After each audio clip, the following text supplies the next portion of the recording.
There are 4 teams here. The 7th seed right now as it stands are the New Orleans Pelicans. The 8th seed currently right now are the Minnesota Timberwolves. The 9th seed are the Golden State Warriors. And the 10th seed is the Oklahoma City Thunder. So I'll go one at a time like you did with me. Mhm. Do you see the New Orleans Pelicans making a postseason appearance this year? I'm going to say no. And the reason why is fairly simple. Is it comes down to Zion not being on the court. I don't think that they make it. And once again, the injury bug has plagued Zion. And I see it as this.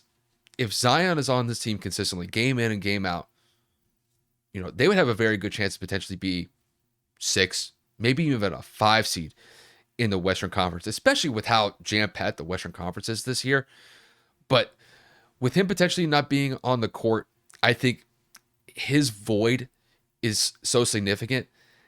Going up against some other teams in the Western Conference like the Timberwolves, the Warriors, and even the Thunder, I think they could find themselves on being outside of that playoff tournament situation and potentially miss the playoffs. But if he is there, it does make a world of difference. But to me, everything is predicated around Zion.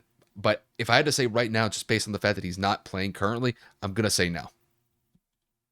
All right, the Minnesota Timberwolves. Obviously, they went and they made some moves, getting rid of D'Angelo Russell and acquiring Mike Conley. Karl Anthony Towns has been in and out of the lineup the last couple of weeks. And of course, you have the star-studded, super high-flying. Oh my God, I almost Anthony said Anthony Edwards. Bennett. Anthony Edwards. I knew it wasn't Do not Anthony. say Anthony Bennett. I Shame said on you. I know. Shame Shame on on you. me for sure. But do you see the Timberwolves making the playoffs with this younger roster? I actually have more faith in the Timberwolves making the playoffs this year than I outlined with the Pelicans. And Kevin, honestly, I'm just going to keep it fairly straightforward. I think with their roster currently constructed, obviously, like you said, they were involved in some trades before the trade deadline. I think this is definitely a playoff contending team. Now, how far they'll get, I have no idea. But when I look at the roster of Anthony Edwards, Rudy Gobert, Jaden McDaniels, Kyle Anderson, Mike Conley Jr., this is a decent roster. And, I understand things in the Western Conference are very tight right now. And if they play their cards right, they may be able to skip the play-in tournament entirely and maybe actually make a 6th seed. It's not impossible for that to actually happen. But I think as of right now, as long as they don't have any major injuries to any of their star players, I think this is definitely a playoff contending team for sure. The defending champion, Golden State Warriors. Steph's been injured. Draymond's been injured. There's been a couple of different issues here in Golden State. So what are your thoughts on the defending champs having to play in the play-in tournament following a championship? I think it's a real possibility. I think at this point, with Steph having some pretty, I'm not going to say significant injuries, but lengthy injuries, I think that definitely puts their playoff chances in a little bit of a bind. But I imagine that Steph will be ready to go for essentially this crucial stretch here. I'd say, we're in the last third of the NBA season, and I know he's still recovering right now. But I think once he gets back on the court, and I think he adds some stability to that roster, and what would come along with it is them winning a consistent amount of games. I think more than likely it would secure their place in a play-in tournament situation. And I'll be honest with you, once the Warriors get into a situation where they got to play on the line just to be able to make the playoffs, I'm not going to bet against a lot of teams like the Warriors.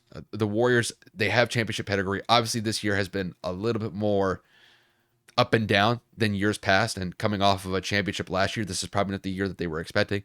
But I think they'll be able to make it the play-in tournament, and I think they would be one of those teams to advance to the playoffs as well, similar to what I outlined with the Timberwolves. And finally, one of the younger teams, if not the youngest team in the NBA, led by SGA, another all-star. Do you think that this young Thunder team can make the playoffs? I think when it comes to them, they're going to fall a little bit short.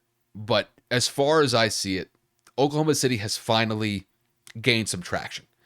And Kev, like you said, with SGA getting his all-star appearance this past all-star run, It's well deserved. There have been games where he's been just utterly dominant, dropping 30, 35, sometimes even 40-point performances.